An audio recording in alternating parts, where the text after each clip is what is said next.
ഹൃദയോദ്ദീപകം ജീവദായകം.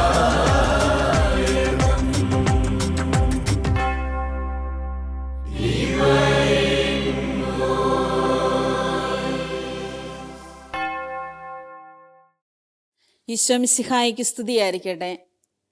ഈശോയിൽ ഏറ്റവും സ്നേഹം നിറഞ്ഞ ലോകം മുഴുവനുമുള്ള എല്ലാ ഗുഡ്നസ് TV പ്രേക്ഷകരെയും ഡിവൈൻ വോയിസ് വചന ശുശ്രൂഷാ വേദിയിലേക്ക് ഹൃദ്യമായി സ്വാഗതം ചെയ്യുന്നു. നമ്മുടെയൊക്കെ മനസ്സിലുണ്ടാകുന്ന ഒരു സംശയമാണ്, ദൈവം എന്നോട് കരുണ കാണിക്കുമോ?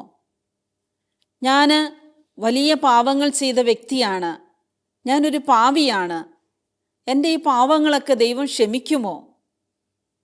എനിക്ക് സ്വർഗരാജ്യത്തിൽ പ്രവേശിക്കാൻ സാധിക്കുമോ? എന്നോട് ദൈവം കരുണ കാണിക്കുമോ? ഇങ്ങനെയുള്ള ചോദ്യങ്ങൾക്കുള്ള ഉത്തരം തിരുവചനത്തിൽ നമുക്ക് കാണാൻ സാധിക്കുന്നുണ്ട്. സുഭാഷിതങ്ങളുടെ പുസ്തകം 28-ാം അധ്യായം 13-ാം വാക്യത്തിൽ ഇപ്രകാരം പറയുന്നു: തെറ്റുകൾ മറച്ചു വയ്ക്കുന്നവന് ഐശ്വര്യം ഉണ്ടാവുകയില്ല, അവ ഏറ്റുപറഞ്ഞ് പരിത്യജിക്കുന്നവന് കരുണ ലഭിക്കും. അപ്പം കർത്താവിൻ്റെ കരുണ നമുക്ക് ലഭിക്കണമെങ്കിൽ നമ്മൾ ഒറ്റ കാര്യം ചെയ്താൽ മതി. നമ്മൾ എത്ര വലിയ മാരകമായ പാപം ചെയ്ത വ്യക്തിയാണെങ്കിലും ആ പാവങ്ങളെക്കുറിച്ചോർത്ത് അനുതപിച്ച് ദൈവത്തിൻ്റെ സന്നിധിയിൽ ഏറ്റുപറയാൻ, നല്ലൊരു കുമ്പസാരം നടത്തുവാൻ നമ്മൾ തയ്യാറാകുകയാണെങ്കിൽ തീർച്ചയായും ദൈവത്തിൻ്റെ കരുണ നമുക്ക് ലഭിക്കും. ഈശോയുടെ കൂടെ കുരിശിൽ തറച്ച നല്ല കള്ളന് ആ മരണത്തിൻ്റെ 1 മിനിറ്റ് മുമ്പ് ഈശോയെ, എന്നെയും കൂടി നീ പറുദീസായിലായിരിക്കുമ്പോൾ ഓർക്കണമേ, ഈ ഒറ്റൊരു അനുതാപമാണ് ആ കള്ളനെ നല്ല കള്ളനാക്കി മാറ്റി സ്വർഗരാജ്യത്തിൽ അവന് പ്രവേശനം ലഭിച്ചത്. ഇതുപോലെ നമ്മുടെ ഏതൊരു നിമിഷത്തിലും നമ്മൾ എത്ര വലിയ മാരകമായ പാപം ചെയ്ത വ്യക്തിയാണേലും ദൈവം ഒരിക്കലും ആ തെറ്റുകളൊക്കെ ഓർത്തിരുന്ന് നമ്മളെ ശിക്ഷിക്കുന്ന, നമ്മളോട് കരുണ കാണിക്കാത്ത ഒരു ദൈവമല്ല നമ്മുടെ ദൈവം. നമ്മുടെ ദൈവം സ്നേഹമുള്ളവനാണ്, കരുണയുള്ളവനാണ്, ക്ഷമാശീലനാണ്, സ്നേഹിക്കുന്നവനാണ്. ആദ്യ മാതാപിതാക്കള് പാപം ചെയ്തപ്പോഴും അവർ ഒളിച്ചിരുന്നു. കുറ്റിച്ചെടികൾക്കിടയിൽ അവർ ഒളിച്ചിരുന്നു. അത്തിയിലകൾ കൂട്ടി അവർ തുന്നി അത് അവരുടെ നഗ്നത മറച്ചു. പാപം ചെയ്തു കഴിഞ്ഞപ്പോഴാണ് അവരവരുടെ നഗ്നത മനസ്സിലാക്കുന്നത്. പക്ഷെ ദൈവം അവരുടെ അടുത്തേക്ക് വന്നപ്പോൾ അവരോട് ചോദിച്ചു, എന്താണ് നിങ്ങളിങ്ങനെ ഒളിച്ചിരിക്കുന്നത്? നിങ്ങൾക്ക് എന്തു പറ്റി? ദൈവത്തോട് അവർ പറയുകയാണ്, ഞങ്ങൾ നഗ്നരാണ്. പാപം ചെയ്തു കഴിഞ്ഞപ്പോഴാണ് അവരുടെ ജീവിതത്തിൽ ആ നഗ്നത, ദൈവത്തിൻ്റെ മുഖത്ത് നോക്കാൻ പറ്റാതെ അവർ ദൈവത്തിൽ നിന്ന് അകന്നുപോയി.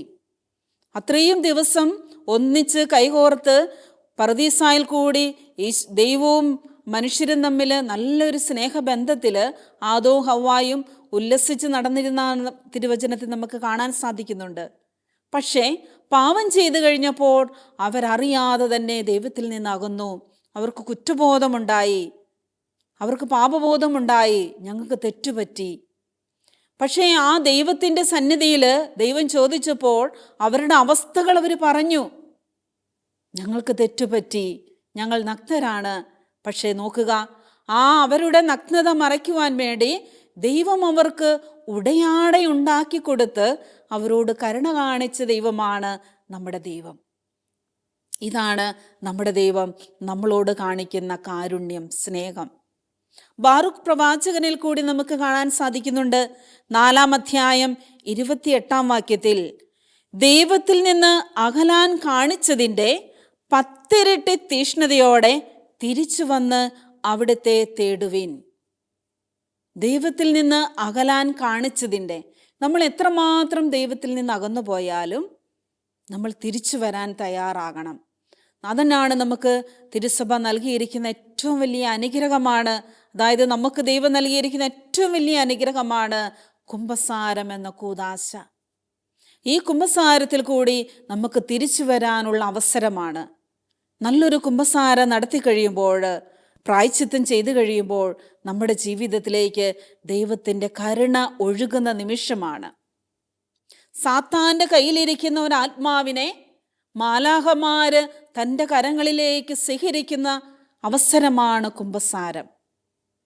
ആ കുമ്പസാരത്തിൽ നമ്മൾ ഏത് തിന്മയുടെ ശക്തിക്കും അടിമപ്പെട്ട് കഴിയുമ്പോൾ, ആ പാവങ്ങളെക്കുറിച്ച് ഓർത്ത് അനുതപിച്ച് കുമ്പസാരത്തിൽ ഏറ്റുപറഞ്ഞു കഴിയുമ്പോൾ അവിടെ ദൈവത്തിൻ്റെ വലിയ കരുണ നമുക്ക് ലഭിക്കും, ദൈവത്തിൻ്റെ സ്നേഹം നമുക്ക് ലഭിക്കും. എത്ര വലിയ തെറ്റ് ചെയ്താലും നമുക്കറിയാം, മഗ്ദലന മറിയം, സമരിയക്കാരി സ്ത്രീ, ഇവരുടെയൊക്കെ ജീവിതത്തിൽ ഇന്ന് അവരൊക്കെ സുവിശേഷത്തിൽ അറിയപ്പെടുന്ന യേശുവിൻ്റെ ഏറ്റവും അടുത്ത വ്യക്തികളായി തീർന്നു. ഏറ്റവും ആദ്യം തന്നെ മഗ്ദലന മറിയത്തിൻ്റെ അടുത്താണ് ഈശോ പ്രത്യക്ഷപ്പെടുന്നത്. തൻ്റെ മരണശേഷം, തൻ്റെ സ്വർഗാരോഹണത്തിന് മുമ്പ് ഈശോ ദാനം ചെയ്തത്, ഏറ്റവും ആദ്യം കണ്ടതും ഏറ്റവും ആദ്യം സന്ദർശിച്ചതും മഗ്ദലന മറിയത്തിൻ്റെ അടുത്താണ്. ഇത്രമാത്രം പാപം ചെയ്ത വ്യക്തിയാണെങ്കിൽ പോലും ശരിയായ ഒരനുതാപം, തിരിച്ചു വരാൻ തയ്യാറാകുക. മഗ്ദലന മറിയവും സമരിയക്കാരി സ്ത്രീയും അതാണ് ചെയ്തത്.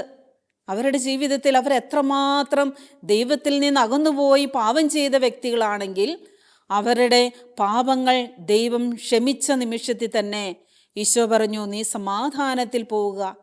ആ ഒറ്റ നിമിഷം തന്നെ അവർ പിന്നെ ഒരിക്കലും അവരുടെ കഴിഞ്ഞകാല ജീവിതത്തിലേക്ക് അവർ തിരിച്ചു പോയില്ല.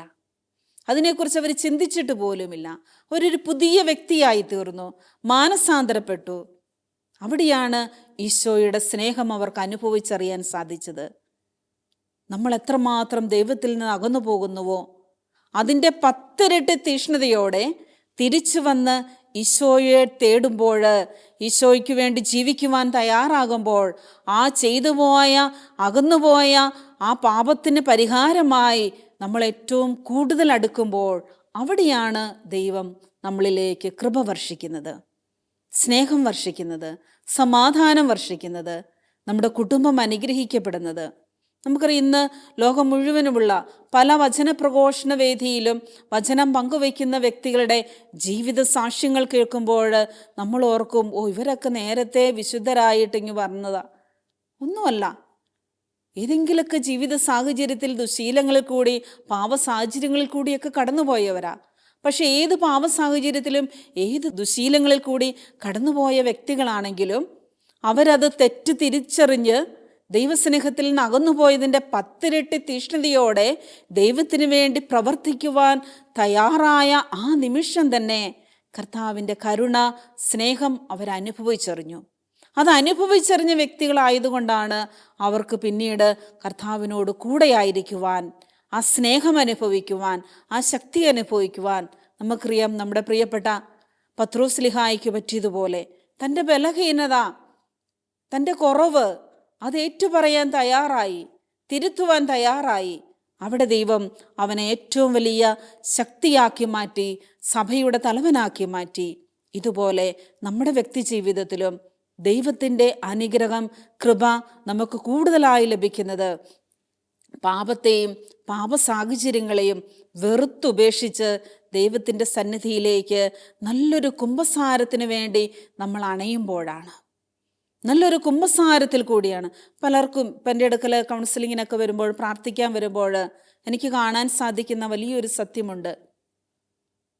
ശരിയായൊരു പാപബോധവും പശ്ചാത്താപവും അവരുടെ തെറ്റുകൾ ചിലപ്പോൾ അവർ മറച്ചു വെച്ചിരിക്കുന്നത്, മറന്നുപോയത്, അല്ലെങ്കിൽ പറയാനായിട്ട് വിട്ടുപോയത് ഏതെങ്കിലുമൊക്കെ പാവങ്ങളോ പാവ സാഹചര്യങ്ങളൊക്കെ ഉണ്ടെങ്കിൽ ഈശോ അത് വെളിപ്പെടുത്തി കൊടുക്കും പരിശുദ്ധാത്മാവിൽ കൂടി.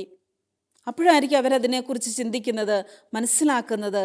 അത് ഏറ്റുപറഞ്ഞ് നല്ലൊരു കുമ്പസാരം നടത്തി അവർ യേശുവിൻ്റെ സന്നിധിയിലേക്ക് തിരിച്ചു വരുമ്പോൾ അവരുടെ ജീവിതത്തിലുണ്ടാകുന്ന ആ ആനന്ദം, ആ സന്തോഷം, സമാധാനം പലപ്പോഴും എനിക്ക് കാണുവാനായിട്ട് സാധിച്ചിട്ടുണ്ട്. ഒരിക്കലും ഒരു സഹോദരൻ പറഞ്ഞു, സിസ്റ്ററെ, ഞാൻ ആദ്യം ഒരു കുമ്പസാരം നടത്തി, പക്ഷെ ആ കുമ്പസാരം കഴിഞ്ഞിട്ടും എനിക്ക് ഉറങ്ങാൻ പറ്റുന്നില്ല.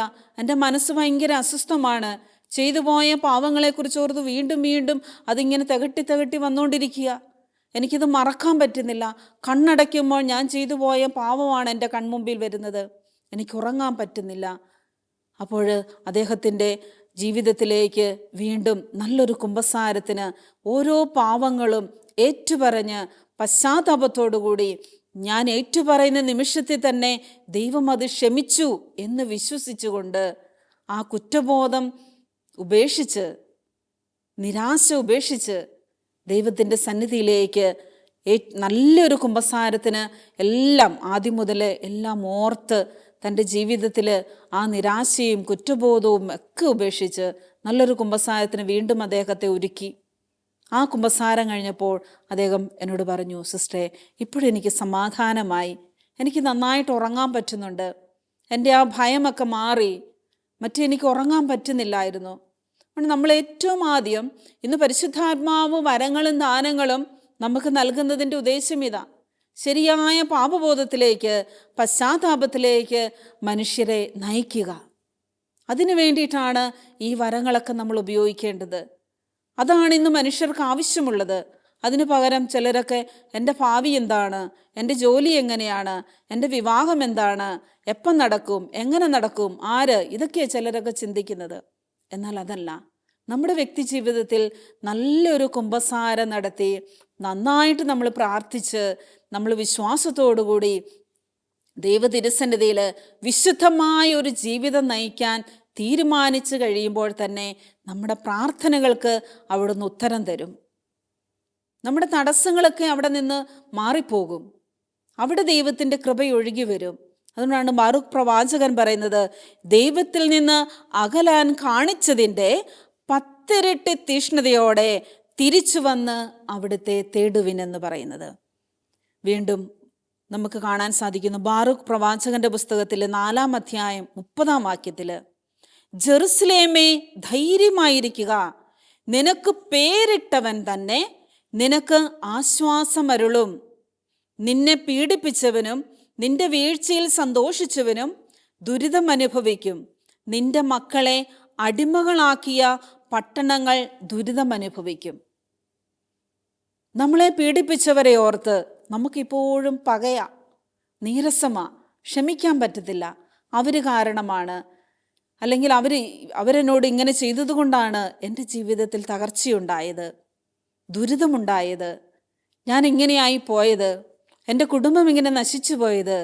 ഇതൊക്കെ ഓർത്ത് പകയും നീരസവും വെറുപ്പും വിദ്വേഷവുമായിട്ടാണ് ഞാൻ മുന്നോട്ട് പോകുന്നതെങ്കിൽ എത്ര കുമ്പസാരം നടത്തിയാലും, എത്ര കൗൺസിലിംഗ് നടത്തിയാലും, എത്ര ധ്യാനം കൂടിയാലും, എത്ര പ്രാർത്ഥിച്ചാലും അതിനൊന്നും ഫലം കിട്ടത്തില്ല. ദൈവത്തിൻ്റെ അനുഗ്രഹം കിട്ടണമെങ്കിൽ ഈ സഹനങ്ങളിൽ കൂടി, വേദനകളിൽ കൂടി നമ്മളെ കടത്തിവിട്ട വ്യക്തികളോട് നമ്മൾ ക്ഷമിക്കാൻ തയ്യാറാകണം. അവരെ അനുഗ്രഹിച്ച് നമ്മൾ പ്രാർത്ഥിക്കണം, അവരെ നമ്മൾ സ്നേഹിക്കണം. ഇനി നേരിട്ട് ചെന്ന് അവരെ സ്നേഹിച്ച് ഹായ് പറയാൻ നമുക്ക് പറ്റത്തില്ലെങ്കിൽ പോലും നമ്മുടെ പ്രാർത്ഥനയിൽ അവരെ ഓർത്ത് നമ്മൾ അവരെ ഒന്ന് അനുഗ്രഹിച്ചേ, ദൈവമേ, അവരോട് ഞാൻ ക്ഷമിക്കുന്നു, അവരെന്നോട് ചെയ്ത ദ്രോഹം ഞാൻ അവരോട് ക്ഷമിച്ചിരിക്കുന്നു, അവരെ നീ അനുഗ്രഹിക്കണമേ എന്ന് നമ്മുടെ ഉള്ളിൻ്റെ ഉള്ളിൽ നമ്മൾ അവരുമായിട്ട് ഒരു ബന്ധത്തിലാകുന്നിടം വരെ നമ്മൾ പ്രാർത്ഥിച്ചുകൊണ്ടിരിക്കുക, അവരെ അനുഗ്രഹിച്ചുകൊണ്ടിരിക്കുക. അപ്പം നമ്മളറിയാതെ, അവരറിയാതെ ദൈവം നമ്മുടെ ജീവിതത്തിലേക്ക് അനുഗ്രഹങ്ങൾ വർഷിക്കാൻ തുടങ്ങും. ആ വ്യക്തികളിൽ കൂടി, ആ സംഭവങ്ങളിൽ കൂടി നമ്മൾ അനുഭവിച്ച എല്ലാ ദുരിതങ്ങളും, എല്ലാ സങ്കടങ്ങളും, എല്ലാ കുറവുകളും പോരായ്മകളും, അതിനൊക്കെയുള്ള ശിക്ഷ ദൈവം തന്നെ കൊടുത്തുകൊള്ളും. ദൈവം തന്നെ അവരെ നേരായ വഴിക്ക് തിരിച്ചു കൊണ്ടുവന്നുകൊള്ളും. നമ്മൾ അവരെ ശിക്ഷിക്കാനോ പകരം വീട്ടാനോ പകരം ചോദിക്കാനോ അവരെ ശപിക്കാനോ നിന്ദിക്കാനോ ഒന്നും പോകണ്ട. നമ്മൾ മൗനമായിട്ടിരിക്കുക, അവർക്ക് വേണ്ടി പ്രാർത്ഥിച്ചു കൊണ്ടിരിക്കുക, അവരെ അനുഗ്രഹിക്കുക. ഇത് ചെയ്യാതെ നമ്മൾ കുമ്പസാരിക്കുന്നുണ്ട്, പ്രാർത്ഥിക്കുന്നുണ്ട്, ജപമാല ചെല്ലുന്നുണ്ട്, വിശുദ്ധ കുർബാനയെ പങ്കെടുക്കുന്നുണ്ട്, ധ്യാനം കൂടുന്നുണ്ട്, എന്നിട്ടും എന്തിയേ എൻ്റെ കുടുംബത്തിലേക്ക്, എന്നിലേക്ക് തടസ്സങ്ങൾ മാറുന്നില്ല എന്നോർത്ത് നമ്മൾ അസ്വസ്ഥപ്പെടരുത്. തടസ്സങ്ങളൊക്കെ മാറി നമ്മുടെ കുടുംബത്തിലേക്കും നമ്മുടെ വ്യക്തി ജീവിതത്തിലേക്കും ദൈവത്തിൻ്റെ അനുഗ്രഹം കടന്നു വരണമെങ്കിൽ നമ്മൾ ക്ഷമിക്കാൻ തയ്യാറാകണം. പക വീട്ടാൻ പോകരുത്, നമ്മളവരോട് പ്രതികാരം ചെയ്യാൻ പോകരുത്. അവർക്കൊരാവശ്യം വന്നു, അവർക്കൊരു നന്മ ചെയ്യാനൊരു അവസരം ദൈവം നമുക്ക് തരുമ്പോൾ നമ്മൾ അവർക്ക് നന്മ ചെയ്തു കൊടുക്കുക. ഇവിടെ നമുക്ക് കാണാൻ സാധിക്കുന്ന ഒരു വ്യക്തിയാണ് തിരുവചനത്തിൽ, പഴയ നിയമത്തിൽ ഉൽപ്പത്തിയുടെ പുസ്തകത്തിൽ പൂർവ്വ ജോസഫ് ഒരു തെറ്റും ചെയ്യാത്ത വ്യക്തിയായിരുന്നു. വെറുപ്പിൻ്റെയും വിദ്വേഷത്തിൻ്റെയും പകയുടെയും ഫലമായിട്ട് അവനെ സ്വന്തം സഹോദരങ്ങൾ തന്നെയാണ് അവനെ ഈജിപ്തുകാർക്ക് വിൽക്കുന്നതും പൊട്ടക്കിണറ്റിൽ ഇടുന്നതും. എത്രമാത്രം ദുരിതങ്ങളിൽ കൂടി, വേദനകളിൽ കൂടി, തകർച്ചകളിൽ കൂടി ജോസഫ് കടന്നുപോയി. പക്ഷെ ഇത്രയെല്ലാം വേദനകളും തകർച്ചകളും സങ്കടങ്ങളും തൻ്റെ ജീവിതത്തിലെ സന്തോഷങ്ങൾ, യുവത്വ കാലഘട്ടം മുഴുവനും ദുരിതങ്ങളിൽ കൂടി, ചെയ്യാത്ത തെറ്റിൻ്റെ പേരിൽ പീഡനങ്ങൾ അനുഭവിച്ച് പാവം ചെയ്യാനുള്ള എല്ലാ അവസരങ്ങളും അവൻ്റെ മുമ്പിലുണ്ടായിട്ടും ഫൊത്തിഫറിൻ്റെ ഭാര്യ അവനെ പാവം ചെയ്യാനായിട്ട് വിളിച്ചപ്പോഴും അവൻ പറഞ്ഞൊരു വാക്കുണ്ട്. ഉൽപ്പത്തിയുടെ പുസ്തകത്തിൽ 39-ാം അധ്യായത്തിൽ വളരെ വ്യക്തമായിട്ട് പറയുന്നുണ്ട്, എന്നെ സ്നേഹിക്കുന്ന എൻ്റെ ദൈവത്തിനെതിരായിട്ട് ഞാൻ ഒരു പാവം പോലും ചെയ്യുകയില്ല എന്ന്. ആ ഒരു ബോധ്യം നോക്കുക, നമ്മൾക്ക് ആർക്കാണെങ്കിലും അങ്ങനെ പറയാൻ പറ്റുമോ? ഇത്രയും ദുരിതവും ദുഃഖവും സങ്കടവും, വീടും നാടും മാതാപിതാക്കളെയൊക്കെ ഉപേക്ഷിച്ച്, അതും സ്വന്തം ചോരയിൽപ്പെട്ട സ്വന്തം സഹോദരങ്ങളിൽ നിന്ന് ദുരിതങ്ങൾ അനുഭവിച്ച ആ ജോസഫ് പറയുക, എന്നെ സ്നേഹിക്കുന്ന എൻ്റെ ദൈവം. നമ്മളൊന്ന് ചിന്തിച്ചു നോക്കിയേ, ഇപ്പോൾ നമ്മൾ അനുഭവിക്കുന്ന ദുരിതങ്ങളും സങ്കടങ്ങളും വേദനകളും തന്ന വ്യക്തികളെ കുറിച്ച്, അല്ലെങ്കിൽ ഈ ദുരിതങ്ങളെ ഓർത്ത്, ഈ സങ്കടത്തെ ഓർത്ത് നമുക്കിങ്ങനെയൊന്ന് പറയാൻ പറ്റുമോ? ബുദ്ധിമുട്ടാ. പക്ഷെ ജോസഫ് പറഞ്ഞു, എന്നെ സ്നേഹിക്കുന്ന എൻ്റെ ദൈവത്തിനെതിരായിട്ട് ഒരു പാപം പോലും ചെയ്ത് ദൈവത്തെ ഞാൻ വേദനിപ്പിക്കത്തില്ല. അതുകൊണ്ട് അവൻ ഓടി രക്ഷപ്പെട്ടു ഫൊത്തിഫറിൻ്റെ ഭാര്യയുടെ കയ്യിൽ നിന്ന്. പാപം ചെയ്യാതെ അവൻ പാപത്തിൽ നിന്ന് ഓടിയാകുന്നു. എന്നിട്ടും അവന് ചെയ്യാത്ത തെറ്റിൻ്റെ പേരിൽ ഭാര്യ ഫൊത്തിഫറിനോട് ഇവനെതിരായിട്ട് പറഞ്ഞു, അവൻ എന്നെ പാപം ചെയ്യാനായിട്ട് എൻ്റെ അടുത്തേക്ക് വന്നു എന്ന് പറഞ്ഞ് അവൻ്റെ വസ്ത്രം പിടിച്ചു വലിച്ചപ്പോൾ ആ വസ്ത്രം ഇവളുടെ കയ്യിലായിപ്പോയി. എന്നിട്ട് ചെയ്യാത്ത തെറ്റിന് ജയിലിൽ എത്രയോ വർഷങ്ങൾ കിടക്കേണ്ടി വന്നു, കാരാഗൃഹത്തിൽ. ആ ജോസഫാണ് പിന്നീട് ഫൊത്തിഫറിൻ്റെ ഏത് കരങ്ങളിൽ കൂടിയാണോ ജയിലിലടച്ചത്, ആ കരങ്ങളിൽ കൂടി തന്നെ ദൈവം അവനെ ഉയർത്തി. ദൈവം അവനെ ആ ഈജിപ്തിൻ്റെ തലവനാക്കി മാറ്റി. സ്വന്തം സഹോദരങ്ങള് എല്ലാം നഷ്ടപ്പെട്ട് പട്ടിണിയും ദാരിദ്ര്യവും മരണം മുന്നിൽ കണ്ട് ഇനി മുന്നോട്ട് പോകാൻ, അവരുടെ കുടുംബത്തെ, മക്കളെ, ജീവിത പങ്കാളിയെ സംരക്ഷിക്കാൻ ഒരു മാർഗമില്ലാതെ എല്ലാം നഷ്ടപ്പെട്ടവരായി ഇതാ ജോസഫിൻ്റെ മുമ്പിൽ വന്ന് ഒരു നേരത്തെ ആഹാരത്തിന് വേണ്ടി കെഞ്ചി ചോദിക്കുമ്പോൾ അവർക്ക് ജോസഫിനെ തിരിച്ചറിയാൻ പറ്റിയില്ല. പക്ഷെ ജോസഫിനെ തിരിച്ചറിഞ്ഞു.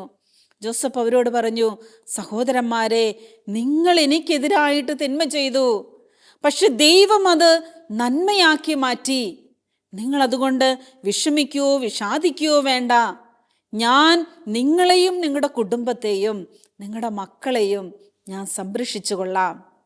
നിങ്ങൾക്ക് ആവശ്യമുള്ളത് എന്താണെങ്കിലും നിങ്ങൾക്ക് ഇവിടുന്ന് എത്ര വേണമെങ്കിലും കൊണ്ടുപോകാം.